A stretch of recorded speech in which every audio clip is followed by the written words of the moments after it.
Hello, everybody, and welcome to another episode of Remember the Hyphen, the show where we look at comic books, movies, and everything in between. And it's been a fucking while. Yeah, I totally didn't just do this twice. At least I didn't say reminder the hyphen or whatever the fuck I said that one time. Adam, you messing up the intro was a canon level event. Shut the fuck up. You shut the fuck up, alright? You had to let it happen. I'm gonna fucking smack you. And yes, this is Remember the Hyphen. I'm pretty sure... Not a hyphenated reviews. Yeah, I'm pretty sure you saw by the title. We're talking about Across the Spider-Verse.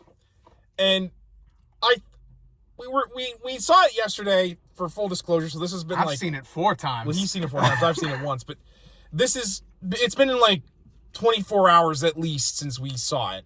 Actually, almost 48, actually. Almost 48, yeah. Yeah.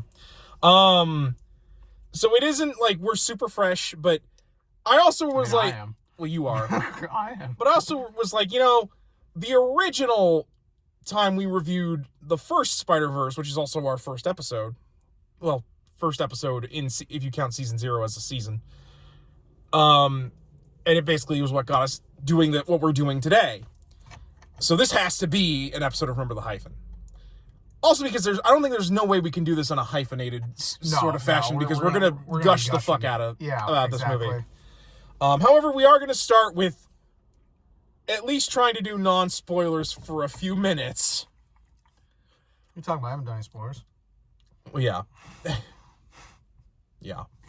But I'm going to tell you right now, if you don't want this movie spoiled, click the fuck off it right now. Because we're not going to be able to hold back for very long. Yeah, well, in fact, let's start with the ratings right off the bat. I'm gonna tell you right now, no surprise, 10 out of 10. I'm actually probably not going to rate this until we get beyond the Spider-Verse. That's fair. I'm rating this as just a singular part. Yeah. 10 out of 10. No, that's fair. My rating may change. I don't think it will, but... I mean, I will say that I will probably agree with you still that this is a 10 out of 10, but that's a tentative 10 out of 10 for me.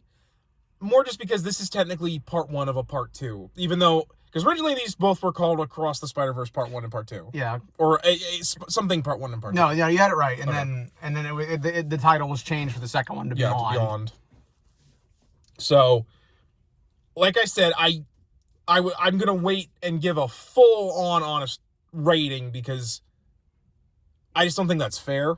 But that's a personal thing for me. I actually will back you up on that. It's an entirely fair assessment of this. Like I said, just for me, judging it as just a part of what I saw, 10 out of 10. No, it is a solid picture. It's the record for how many times I've seen a fucking movie in 24 hours. Yeah. Which says by the time this man rolled into the theater for it, I had already seen it 3 fucking times. Yeah. It was at least a good week for me because I also saw Shin Kamen Rider this Wednesday, and both films are great. And I met Ron Friends and Pat Alfie at Three Rivers Con and got signatures and an art piece by Ron. So. Yeah. He can't show it to you right now because we're using the phone because we haven't charged the tablet. Yeah, but it's a very beautiful MC2 MJ piece. I actually just bought the frame for it. Yeah. So, but... I need to get a better one. I need to get one with those that UAV glass on it so it won't fade. But no, honestly, it is a great movie. I think it does so much without feeling like just a setup movie like some MCU films do. Yeah, oh yeah, definitely. The animation is beautiful. I think it's a step up from the first film. Oh, I do too. Like they took what was already really, really, really good looking and just upped it. Well, not only that, it says something when this movie also does multiple different art styles for the different multiverses. From the watercolors for Spider-Gwen's universe. Which were taken straight out of the comic, by the way. Along with a lot of the dialogue in her scenes was very much straight up lifted. Yeah. To the Middle Eastern stylings of Mumbattan for where Spider-Man India comes from, to the way Punk was drawn. To the point where he was changing colors almost every other picture until he got out of his Spider-Man costume, which I was like, holy shit, the amount of time that they must have had to animate. I actually argue they had to delete this movie just because Hobie had to be so drawn. Well, just the way Peter B looks versus the way Miguel looks. The fact that certain Spider-Men from certain cartoon shows look the way they do compared to everybody else. I mean, the fact that a certain video game Spider-Man shows up for a couple seconds. next to a character from Spider-Man and His Amazing Friends. And Spider-Man Atari 2600, the game. Despite the fact certain universes that, well, let's just say they weren't drawn originally. Yeah, it's just the amount of references to stuff. Thank you for letting me have the eyebrow waggle. I didn't even notice you did it until I thank you. Well, regardless, the timing was but great. anyway, but no, the amount of references in a certain part of the film was fucking phenomenal. Yeah. Because, like, again, it just shows you how much these creators actually value these characters more so than anybody at fucking Marvel Comics right now. especially right now. Yeah, and I will be taking pop shots at editorial, so you can bet your ass I will be taking them pot shots, because there was some stuff in this film that I felt was a straight up middle finger to editorial. Yeah. Particularly the stuff with Peter B. But like I said, like the fact that we finally got Spider-Man 2099 in anything. I think he's shown up in like Ultimate Spider-Man, but like, and again, his entrance was phenomenal. Oh my god! Listen, like, you about blew up in the seat. Listen, they got my boy Miguel so well. I especially appreciate the way they did Nueva York in this. For those of you who don't know, 2099, New York no longer exists. It's called Nueva York because it's a futuristic city that was built on top of old New York, kind of like New York in Futurama, but less funny. And the way they made Nueva York look, like, from like how beautiful and pristine the top is to how like grimy and dirty the bottom is, like, it was great. I know I'm going to be saying that a lot. It was great. Like, not only just that, the animation on the spot. Holy shit. And he got more unhinged as the film went along. Oh my god. And I can't wait to see part 2, because you know it's going to get even crazier. No, oh my god, it's going to get insane. And just overall, it's so well written. Like, the stakes between Gwen and her dad, Miles and his parents, the Spider Society as they're trying to maintain the multiverse. Like, it just builds on itself in such a great way and leaves you wanting more in a way that doesn't feel forced like a lot of two-parters feel. Cinema. Yeah, no. Cinema. Like, this is cinema right like, here. This is peak cinema. But yeah, I think that's going to kind of wrap it up for our summary, because I kind of wanted to start gushing when I talked about my boy 2099. Yeah, so let's, from here on out, if you do not want spoilers, click the fuck off the video, and do not bitch about still watching and not spoiling. Yeah. So, start now, spoilers are on the table. Yeah. You want to just go, since I know what you want to talk about first. Like, what do you mean? what do you mean? What do you mean? No, just go, man. It's all good. Unless you want me to give like the summary of the plot real quick. No, let's just gush. I mean, I don't, you know how our reviews are anyway. Because we want people to go see this. The undoubtedly the highlight of the whole fucking film for me was Peter B showing off his daughter Mayday Parker. No, and to be fair, that was one of the highlights of this film for me too, even if I don't have nearly the appreciation for MC2 that he does. Because it's so obviously not MC2, but it's a version of May, but it's like it's like if 616 actually got to have her. Like how I imagine what it would be like. Because, like, oh my god, he is such a fucking obsessed dad. Like when he shows up, he's like, "You guys want to see pictures?" Like, this is her mad face. This is her angry face. I also love the way they animate Gwen, because she has clearly already seen every single one of these pictures. You guys want to see pictures? She's right there. She's right there. No, her crawling all over Miguel. Like, the fact that Peter made her a web shooter out of a toy bracelet. And he's even like, I regret making her that web shooter. That was not a good idea. I also love when he's like, make sure you keep that band on your wrist, honey. We don't want you to start glitching. Because in this... Implying that Miguel had to make that, so... Well, because the way the Spider Society works is that the main agents all have these wrist gauntlets that allow them to travel through... create portals between dimensions. Miles and Mayday have day passes, which are basically like a theme park wristband, but like they have the technology in it that keeps them from glitching, but they can't time travel, or well, they can't dimension hop, basically. Yeah, and I loved when the marketing leaned into Mayday being in it. No. Like that one I showed you where they had a very young voice actress do an overdub for it, basically telling May's story. Like, it all started when my mom met my dad and they fell in love, and then they had me, and it's like, you can ask him, I literally lost my shit. It was my day off, and I'm blowing his phone up like, oh my God. Low key, if we don't get that, like, I feel like that dialogue that needs to be the end of the film. Well, either that or that's or one like, of the endings. Either that or that's like the opening for like Spider-Man Beyond the Spider-Verse. Yeah, I almost feel like that was... If I don't get a side film of Peter B and Mayday, I'm gonna fucking be angry. I'm kind of surprised they didn't have like a short that was just about those two. Yeah, like, and you would think they would do and like that. Peter B is he's such an obsessed dad, and I love it. What? Like the energy he's got. Like, yeah, the fact that like there's a scene, the scene where he's talking to Miles. He's like, "Do you want to hold my baby?" No, I think it'll change your entire vibe. Just hold the baby. If you squeeze her, you'll get some. It'll rejuvenate you. This magical child. Well, I like it really too because it really sets up Peter B's feelings for Miles. Yeah, because he even says, "You're the whole reason I had her." Because if I could help you not be a screw up, I thought I could do this. Yeah. Which because I will admit, Peter B is not nearly in this as much as I thought he was going to be. No, I think that'll change with the next one. But I think it works because it sets up... Well, and I think it works so well because this is really a Miles and Gwen movie. Yeah. You know what I mean? Which I think it works with that. Yeah. And, but no, every scene they were on, in my opinion, stole the fucking scene. No. Like, I love it, like, when they're all rushing after Miles and he's just like, "I'm so sorry for this. I'm a bad parent."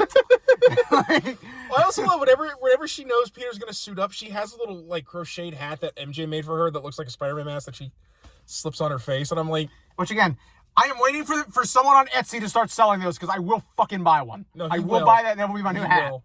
Like, he will, and I'll look at him like... Well, someone on Twitter I've seen has started making their crocheting them, so I'm just like, okay, someone on Etsy will pick up on this, or it'll pop up on eBay somewhere. No.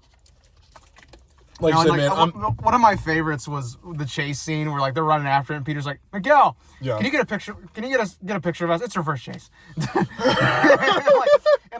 you can see May shoot the phone with the web shooter to take the picture. Yeah. Or like, I like at the end when like baby May notices that Gwen made that portal to get him. She's just hanging upside down with the web shooter, and just like, like. Well, I kind of like that. I kind of like the implication. She can't talk. Well, I also like the implication she's a little smarter just because she's Peter's kid, so that she's probably a little more intelligent just because of genetics. Yeah, but I think it works though. Okay, you already know what the next thing I'm gonna bring up because I've gushed about it so much. You're talking about Mary Jane, him coming home to Mary Jane, aren't you? That was the most beautiful scene in my opinion in the whole film, and I have a reason why besides being the fact that I love them to death. I hope it wasn't the fact that she was walking around without socks. No, it wasn't. I'm not Riley. I'm not into feet. I love that, but I was like, guys, could you have put her on socks? I don't want to see all the fucking fan art of her with her anyway. Feet. I love that scene with them talking. Yeah. Because and this was something I don't know if you picked up on. No, I kind of did. I think if what you're talking about is, but there's a part of that where Peter mentions to her, "Do you think I'm going to be any good at this?" You know, and like, I love Mary Jane's reaction to it at first, where she knows that that's not what he's talking about, but she humors him with it. Yeah, you're asking this now, you know, but it leads into a conversation about like, you know, there's no handbook for raising someone like her or being someone like you. You just have to make the right adjustments at halftime. Yeah. And which, to me, symbolizes Peter B making that decision to go and help Miles at the end of the movie. Yeah. Because we're halfway through the movie. This is the halftime time. Yeah, halftime. Once again, reaffirming that Mary Jane Watson is Peter Parker's moral compass. Yeah, like... The one that picks him up when he stumbles, and anyone that thinks any different does not know what the fuck they are talking about. End of story. Also, like, she already knows Peter's a good dad because this man bought like the baby carrier that he's just wearing. Yeah. Like over his Spider-Man costume. Again, he's wearing slippers that say "Cool Dad" on No, like, the fact that he has, like, I'm pretty sure he's almost out of memory on that smartphone. With I've said he's definitely going to be out of memory. Actually, I'd be like... Well, and again, you notice the scene when he shows back up, there's a framed portrait of May on the wall. I'm like, you know damn well he took that. You know damn well he did. Peter, how much did this cost you to make? Like, five you know. And again, and I just... It's the little details in that whole scene, just the little details in the whole movie itself. Make it such a labor of love. Like the fact that it's something so small and insignificant that I'm sure no one else flipped the fuck out about it besides me. But the fact that MJ has a Spider-Man coffee mug. No, I noticed that right off the bat. The on-brand merchandise. No, the fact that she has so much Spider-Man merch in that house, which I'm like, yeah, that's... and then. Well, especially again, I'm almost convinced she paid someone for those Spider-Man pajamas that Mayday has. Probably. Well, and if you also notice, May's crib has Spider-Man sheets. Yeah. And actually, someone zoomed in on those pajamas. They're actually Spider-Ham pajamas. I did not know that. Yeah, they're actually Spider-Ham pajamas. Although, again, those have to be custom then, because I don't think Spider-Man... Not to mention the two plushies she has in the crib are Green Goblin and Doc Ock. Which, those look handmade. I'm almost sure Either MJ made those. MJ or Peter made those. And I mean, and if anyone's interested, I wrote a little ficlet piece about that. It's on my AO3 under Spidey Web. Yeah. Gonna plug my own fanfics for a minute, but yeah. But no, the last thing I'll gush about, and you probably can already guess what this one is. Yeah.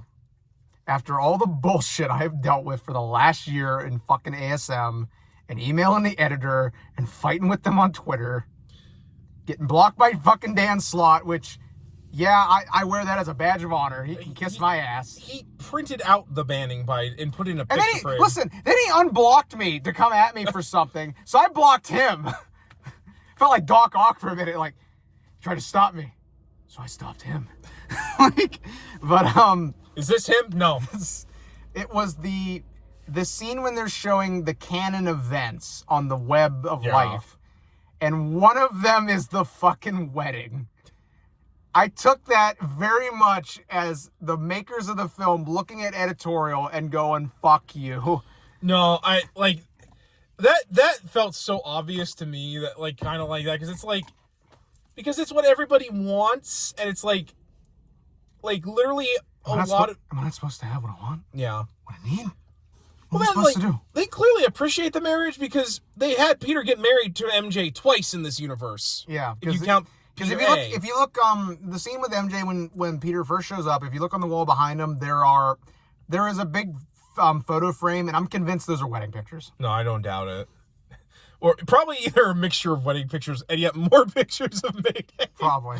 And this is Mayday's first poop. There's probably there probably is a scene of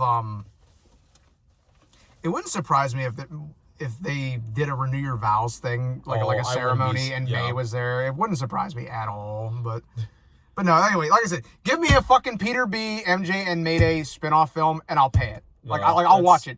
It could be 2 hours of Peter mowing the fucking lawn. I mean, he couldn't possibly, because, like, I'm pretty sure a queen's lawn is not that big. Yeah, but like I said. But I get your point. All right, I guess it's my turn now, because, like I said, the fact that we got, like, when we got that end credit scene in the first Spider-Verse where with Miguel and Layla, which, shout out, I love the redesign of Layla in this. I actually love that they kind of kept what worked with Layla and not made her just Cortana, but sexy. I mean, granted, Cortana is sexy, but you get what I mean.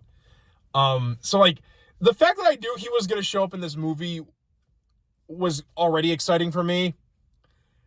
And then he showed up during the prologue with Spider-Gwen and proceeded to beat the ass of this Renaissance vulture. Like, no, he shows up and I'm like, oh, this is going to be good. Like, in the moment he, like, shot out the web from the top of his arm like he's supposed to, like, the fact that they show his little talons popping out. The fact that he was going to straight up bite this version of the Vulture to give him that paralytic venom, I was like, perfection. No, like, listen, I love the fact that, like, they actually had him just go ape shit on this Vulture, like, ripping his wings apart, like, yeah, because he's just done. He's not dealing with it. Well, then, 2099, Miguel has fought a Vulture, and his Vulture is nuts because he is a cannibal, and, like, he nearly killed Miguel, like, a couple of times before Miguel was just like, I've had enough of you, and I'm just gonna beat the shit out of you now, and you better hope the private eye, or the public eye can stop me. The fact that he says, what the shock, like, they got down the fact that they swear by saying shock. Yeah. Like, and just the fact that this Miguel is just so done with every fucking person. Because that is I love Miguel. when Miles is talking to him, and he's just like, oh, yeah. And just like throws the fucking thing at him and just goes ape. Like, and then steals his empanada, which I get because Miguel is also, well, partially Spanish. He's Spanish-Irish. They do talk Spanish to each other at one point. Yeah, hence Miguel O'Hara, because his father was Irish and his mother was Spanish.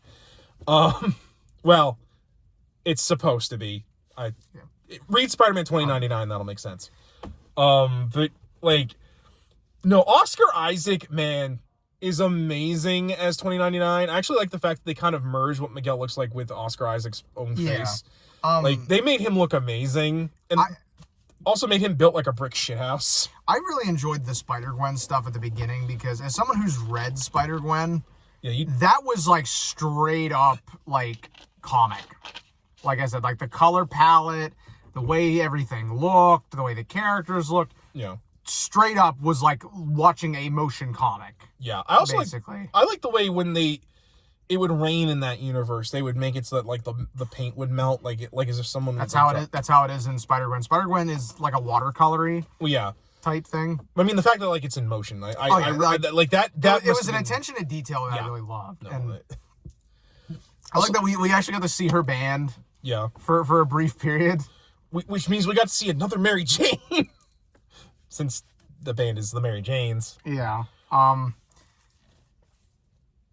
fact they did the origin thing right there with Peter as the lizard, that was done so well. It was very heartbreaking for just how short it was. Yeah. Like the fact the scene with her dad, the tension in that was very well done. Yeah. And then she, like, even after she took her mask off, he's like, you have the right to remain silent. I'm like, oh, dude, don't do this. Which... that broke my heart.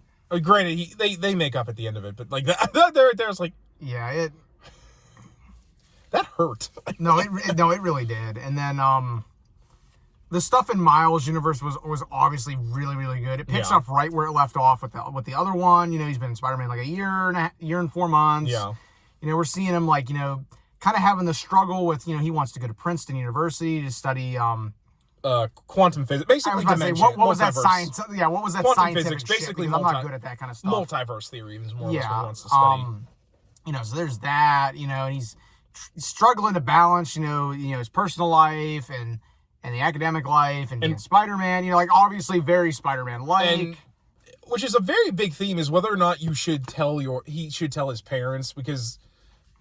Which, you know... contrasted with Gwen. When she finally did tell her dad, it blew up in her face.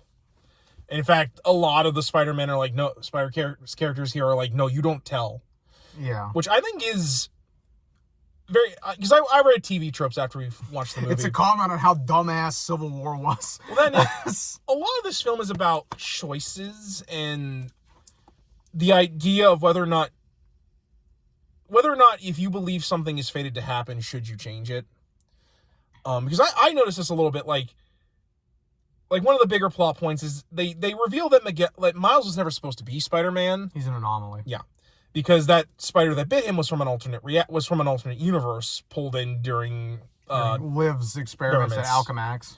Which also her partner accidentally, because of all that, got turned into the Spot, which apparently he was also the dude that Miles threw a bagel at in the first film, which I'm like, oh yeah, I forgot that happened. Yeah, the minute I saw that, I was like, he's the bagel guy? I mean, Grant, I like that too, because it really sets up the thing with the Spot, because for those of you who don't know the Spot, he's very much a joke character.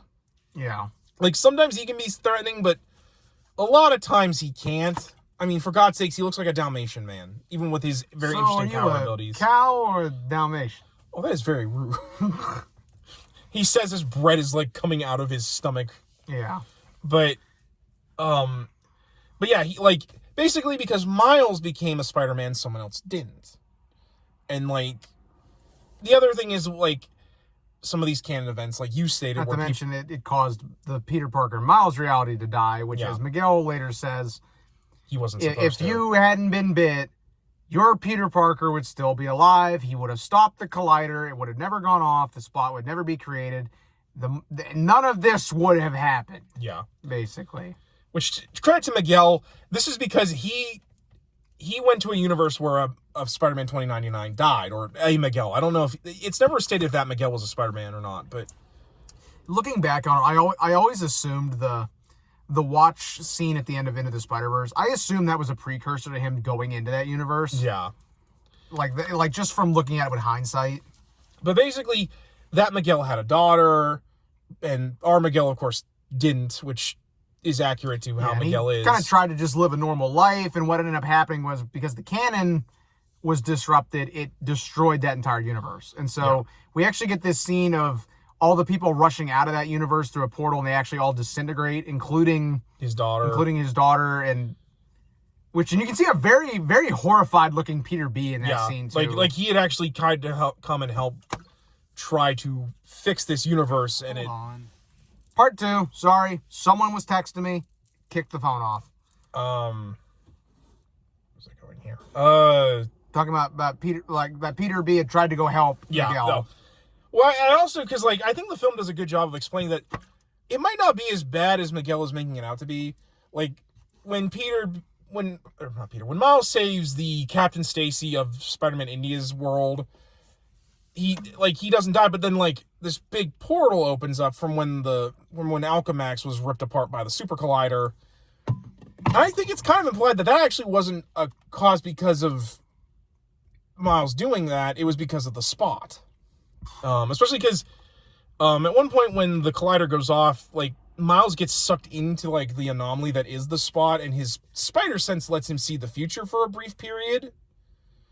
Like, so that he knows what, like, the spot's gonna do.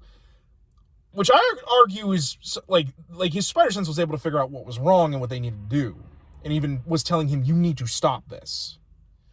But, like, I actually kind of starting to agree that, like, and this is for me, again, reading TV tropes, but, like, implying that maybe, like, it wasn't Miguel that caused that universe to collapse, that it's something, the spot. That maybe it was the spot. Could be something like that. It wouldn't surprise me. That would be a good twist. Well, especially because, like, at the end of it, when Gwen's dad decides to retire and not become a captain, it shows he's not going to die like the other Captain Stacy's. And it proves to Gwen that you can alter the canon, and it's not that big of a deal. Yeah. But, I mean, granted, it's interesting to say the least. I do like the idea of the canon, because I feel like it's also kind of a meta commentary on fans that are way too obsessed with the canon. I also really like how they did the web of life in this. Because, like, when me and Jared first watched it on the preview show, I was like, oh, we're bringing the totem stuff into this. Like the totem magic and stuff, kind of. And I mean, I like the way they do it here, where it clearly is the web of life, but it's very simplified. But, like, I like that they show there are certain events that are canon, like, and they're like this one, ASM 90. I'm like, Jesus. We're just show Captain Stacy dying. That one makes me laugh because I'm like, I mean, that was a really big event with Spidey, but I don't think it nearly is as impactful as, like, Gwen's dying. I don't think they wanted to show 616 Gwen dying. I mean, Did you want to see Emma Stone's Gwen smashing into the pavement again? I mean, we saw Andrew Garfield and Captain Stacy die. And they also, because Spectacular Spider-Man shows up, and in that show, his Captain Stacy never died. Yeah, it's implied that happens after the show. After the show, which I'm like, oh, I guess that means also that Gwen died. Well, thanks. I've read someplace they were actually going to set that up anyway, because Peter was going to marry Mary Jane in that. I don't know if that was a producer that said that or something like that. I mean, that's fair. I don't know. I get so tired of watching Gwen die in everything. It'd be kind of nice if there was like a TV show where she didn't. Which, I mean, granted, Spider-Verse here with Spider-Gwen, but yeah, you get what I mean. But there's that, and got to re-experience some trauma from 6-year-old me as I watched Raimi Ben die in a fucking theater again. Yeah. I also love that they show that, and then Peter B sees that, and he has a little May, and he turns her away because he's, and he gives her a little kiss on the head, like you said. Yeah, he's like, I don't. That's enough of that. He's like, I don't want to talk about this. Yeah. Well, it's actually that's Captain Stacy. Actually, that he turns away. That's Captain Stacy. Oh yeah, that's right. Because that implies that there was a Stacy and there were Stacys. Well, because again, it's like Peter B's world is 616B, so we can infer that everything 616 up to a point happened. Which I'm going to assume that the divorce happening was that world's version of OMD. Yeah. Which makes a lot more fucking sense and is not hopelessly fucking convoluted. But Colton, if he gets divorced, that'll make him old. Yeah, and if Joe Quesada had actually learned how to give his wife some proper dick, he would still be married. And no, I'm not going to apologize for that. Fuck Joe Quesada. No, as a quick aside, I always loved that was the reason why they did the deal with the devil, despite the fact that they made Peter a widow when they killed Mary Jane in the plane crash. Yeah, like I said, I'm sure I'll get some hate somewhere for that statement, but like I said, I will not take it back. Fuck Joe Quesada and fuck everything he stands for. Editorial. Hate that bastard. Editorial. We hate the fans, but yet somehow we still want them to give us their money. Yeah, exactly. It makes fucking total sense. Sorry, I didn't mean to turn this into an editorial bash session, but I'm always down for one. But that's fair. God forbid if I ever go to a con and there's a Q&A with Quesada and someone gives me the mic. Well, then I always hate that argument anyways about, OMD is better than him getting a divorce. I'm like, no, it's not. But because again, you're delusional if you think that. Because again, during the Mackie era, they made him a widow. And it sucked. They also tried to pair him up with a 15-year-old girl because John Bryan is a fucking weirdo. Yeah. Well, that and also the cousin of his dead girlfriend. Which again, is fucking weird. But, also, just getting back on topic, apparently during that, where all the spiders are chasing Miles, apparently one of the spiders is the popsicle from the first film. Oh my god, is it really? Yeah, the so-so popsicle shows up. Oh my god. And it's chasing him. I didn't see it, but on TV tropes, they were like, no, the so-so popsicle makes the I'm waiting for someone to get... I'm waiting for that to come out, because there's going to be somebody doing a breakdown of that, and they're going to identify every single fucking thing in there. Also, some of the spider people in that were, straight up just going to kill him. Spider-Rex, literally was going to eat him.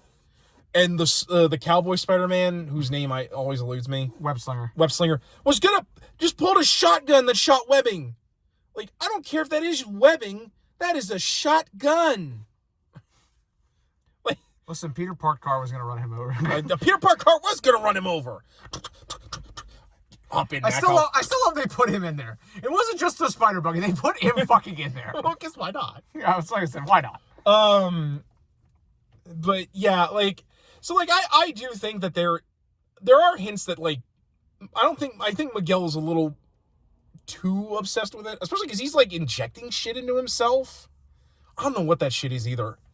Which I also don't know why he'd want to inject shit into himself, since the whole reason he became Spider-Man was because someone drugged him. Who knows? I'm sure they'll address it in the... No, I'm sure they will. They'll probably treat it like a Chekhov's gun, because unlike Zeb Wells, most people actually know what the fuck that means. Yeah. The suit that Miguel is developing in the background, that's his white 2099 outfit. I hope it looks better than the white outfit in the comic, because that thing looks like shit.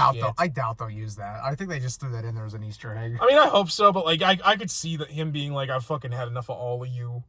Well, actually, they could actually use that he made himself a spot suit. And that's why it's white, because he wants to try and... I don't know. I think we're reading too much. I mean, I probably am, but... Nature of the Beast. Nature of the Beast, yeah. Also just feel so bad for Miles this whole movie, because, dude's alienating his parents because he doesn't want to tell them. Can't get with Gwen. All the spider people, what did he do to make these motherfuckers so mad? And it turns out it was just existing. Yeah, which I'm like, wow. And not only that, he finds out the friends he made in the first film didn't want to visit him because of his dad going to fucking die. Because he's a kind of event is him losing his dad. Because he becomes a captain. And so, they're we can't go tell him because we're gonna... And I'm like, Damn, you guys. Which gets rough, because when all the spiders that, like, confront Miles, one of them is Penny in a new spider mech suit. Yeah. Which is more closer to the comic. Which I like this one, so. I don't mind it. I like it, but I kind of preferred the first Spider just because it wasn't an Evangelion ripoff like the original one was, but I can learn to live with it. I also really love the fact that Hobie, the Spider-Punk, was just not down with any of this authoritarian bullshit. Hobie, you're not helping. Good. No, because he's like, this is bullshit. Yeah. Like... He's fighting against the establishment. Yeah. And the establishment's like, no, we let people die. And Spider-Punk's like, no. Nah. Which was kind of cool seeing a Hobie, considering he's the original Prowler. But in this universe, Hobie is a Spider-Man. Which we actually do get to see. Well, we got to see another Prowler with Donald Glover as live-action Prowler. When he popped up, dude, I about lost my shit. I was like, what? Nah. I was like, what the hell? I was just cool in general, because I was like, oh, hey. Because apparently Donald Glover's actually who they based Miles around originally. Yeah, I have heard that. Yeah, which I was like, oh, that's cool. He voiced him in Ultimate Spider-Man. Yeah. The show. Which, I mean, granted, this movie's done so well, they're going to just make a live-action Miles Morales movie. Yeah. So hopefully they get him. Yeah. For something, you know what I mean? I think he's probably too old to be What I mean to be Prowler. Well, yeah, what I mean. yeah, he could be Uncle Aaron. But, no, that was great. And I also kind of love what I assume is going to be the MacGuffin they're going to use to fix whatever Spot's going to do with the Go Home machine, because it's clearly based off the Great Weaver from the Spider-Verse books. Yeah, which I was like, oh yay, more totem stuff, yeah. Fair, I actually like how this one is. I actually like the totem stuff, so I'm an outlier on that. I like it to a point. I like that it's just so hopelessly convoluted, is what I like. Like, it's just insane shit. I liked it when Straczynski wrote it. I don't like it when pretty much anyone else has written it. No, and that's totally fair, because Dan Slott can't fucking do anything but fuck it up. Although it kind of works with Kane as the Scarlet Spider. Or Annie as Pattern Weaver. As the Pattern Weaver. But because I kind of have an idea for how the next movie will go, because given the fact that Miles gained kind of like the future sense Kane has, like, maybe they'll use him in conjunction with that machine to reweave the Great Web. I don't think they're going to give him that. Probably not, but it was an interesting idea. I also really loved how much they sold without telling you that Miles was in the wrong universe at the end. Oh, yeah. I didn't notice it the first time until the reveal, and I was like, oh, wait a minute. Like about halfway through them talking, I was like, oh, wait a minute. Yeah.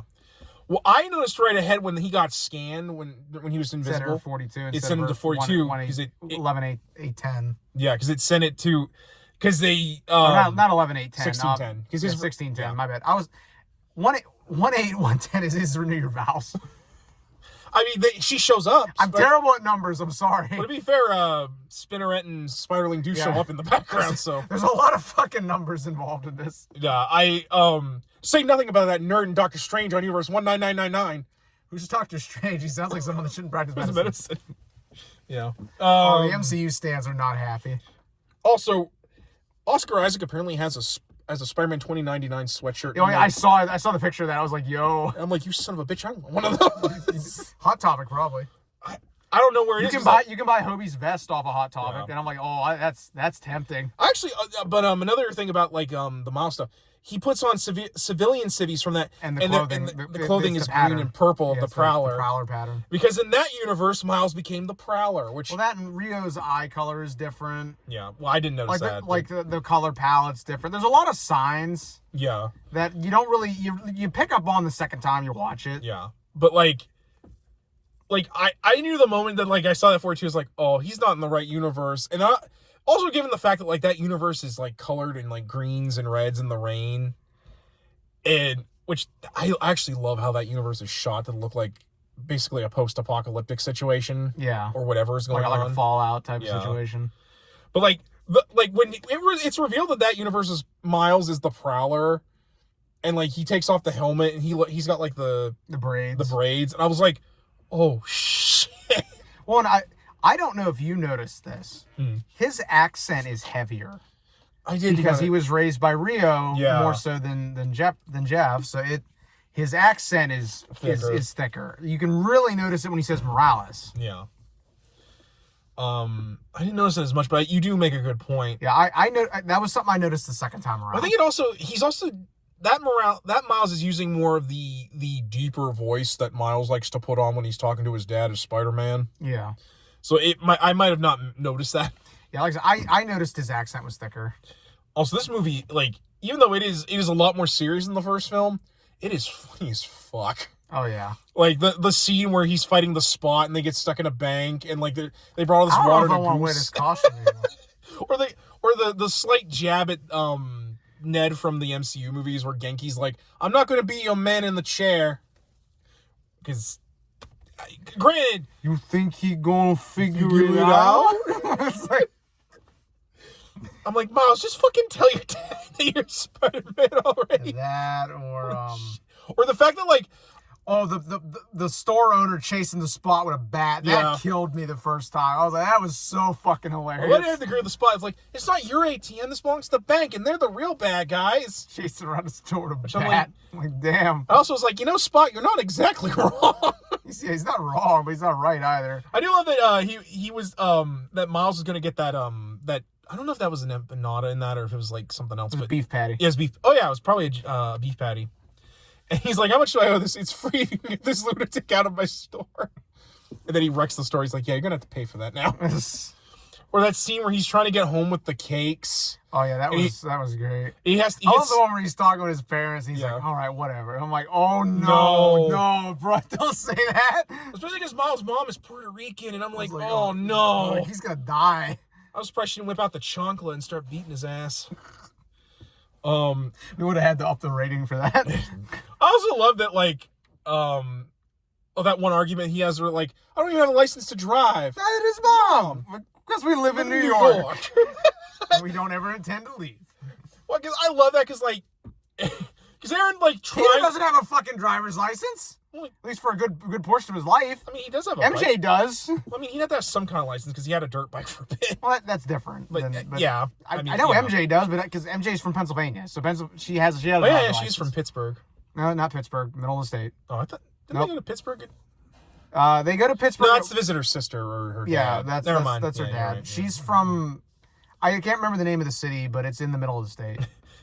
It's the part of the state that's not Philadelphia, Pittsburgh, or Erie. Yeah, it's in the middle. Because anything in the middle of Pennsylvania, you don't know what the fuck's there. Mostly trees and bears. But and like they picked the best place to end with the cliffhanger. Oh my god, yeah. Because it makes you want the next part. Especially because my boy Noir's back, Spider-Ham's back. I was like, I'm going to be Spider-Man again. I'm going to talk about Nazis and egg creams again.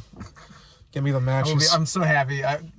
Because you know they're going to get Nick Cage back. Yeah. You know they did. Well, because I remember when I found out that him and Ham are going to be in this, I was kind of bummed because I was like, oh. And remember, I told you, because I'm like, there's a scene where they reuse the footage.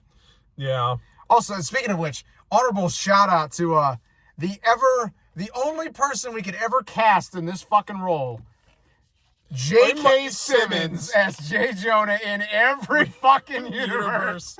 No, I loved it. Especially because they go to a Lego Spider-Man universe, and they reuse clips from the Raimi film. But then a lot of other places, it's brand new dialogue of him being J. Jonah. Yeah, because Spider-Gwen, they have dialogue, and he clearly changes it to be about Spider-Woman. Yeah, near the end with the Prowler universe, you can hear him on the background talking. Yeah. Like, I love that they got him back. No, because no one else can be J. Jonah Jameson. J.K. Simmons is J. Jonah Jameson. Yeah, J.K. Simmons is Jonah. I still can't get over the fact that out of all the Spider people Miguel recruits, it's fucking Lego Spider-Man. I'm like, really? Lego Spider. Which I also love. He's one of the best of us. Yeah. Well, also love. Apparently, they had to get into a lot of legal because technically Lego is owned by Warner Brothers. Oh, so they had to pay some money, probably. Yeah, because it's implied that this universe is not the Lego universe that is in the Lego movie or Lego Batman. Mm-hmm. This is an entirely new Lego universe specifically for this Spider-Man. Just Spider-Man, probably. Which, I mean, granted, I don't know if I could handle a Lego Spider-Man teaming up with that Lego Batman, because that Lego Batman's fucking nuts. Yeah, that would be wild. But, All right, let's start wrapping this up, just because I know I'm gonna have to edit this shit, and this shit's gonna suck to edit. No, I'm sorry, dude. No, you're good. But like I said, my rating is still, I'm gonna give it a 10 out of 10. Absolutely loved it. I've seen it 4 times. I'm planning on seeing it more. Yeah. Because I'm fucking insane. Well, at least you admit it. But tentative 10 out of 10 for me right now. This movie is amazingly shot. It has a lot of great scenes. The sound and the score is. Yeah. I was listening to the score today while I was doing stuff at work. Like that scene that kind of, like where they kind of have it where Miles is captured, tied to the punching bag, like how he tied Peter up. Well, I don't know if you noticed it. They brought the Prowler score. Yeah, they brought the Prowler theme back with that elephant trumpet shriek thing. I was like, oh no, no, not again. Where's that Punisher meme? No. Wait. No, we can't say Punisher no more because he don't exist anymore. Yeah. The Punisher's dead according to the comics. Well, apparently he's dead. I know. I've read it. I know. Well, I know you and I know, but it's fucking spoilers. Don't put that out there. It's a brand new book. And it's not like ASM where I'm going to spoil it because the story sucks shit. All right, I'll give you that. Give me a little bit credit. I have some kind of morals. I mean, fair. All right. But no, just go see this fucking film already. Go see it. Right the fact that you all have stuck around for this review. This is just me and Adam just losing shit. Yeah. You have no idea what you were doing. Go do your own thing like Miles and go see this film. He keeps trying to tell me on my podcast is supposed to go. No, I'm gonna do my own thing. Which is probably my favorite line in this movie. It's like when Miles went like, Peter, gotta go home, man. I love Peter when he's like, he did have a plan after all. Oh no, I love that. Especially when he rubbed it in Spider-Woman's face. Like, yeah. He beat you. When I first heard Spider-Woman bring that up, I was like, wow, fuck you, Jess. No, Jessica Drew in any continuity got no fucking room to talk. Although to be fair, she's like Agent of Sword Spider-Woman, where she has just like no time for any bullshit. Yeah. Although I argue she's part of the reason why Gwen is so fucking like she is. But anyway, go see this movie. And that's really enough said. So until the next start of my birthday month, so we'll have some stuff soon, hopefully. Yeah. But this was a good start. It really was. But anyway, guys, that's going to wrap up this episode of Remember the Hyphen. Part of the reason we made this Remember the Hyphen is just because these movies mean so much to us, because it also is why we're doing this, what we're doing today. So, from the bottom of my heart, thanks for sticking around. And as always, we ask you to remember the hyphen and take care.